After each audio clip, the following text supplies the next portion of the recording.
મિત્રો આ બે રાજસ્થાનના માણસ છે. એમને હું ગિફ્ટ સિટી થી નાના ચિલોડા ઉતારવા આવ્યો તો 10 કિલોમીટર. તો એમને મેં કીધું હું કહું 150 રૂપિયા ભાડું થશે.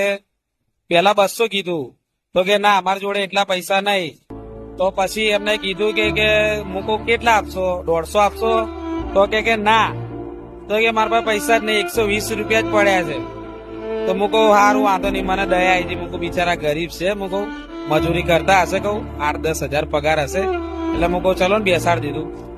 તો મેં એમને પૈસા અત્યારે અહીંયા ઉતારીને માંગ્યા ને તો 200 ની 100 ની નોટો નીકળી યાર.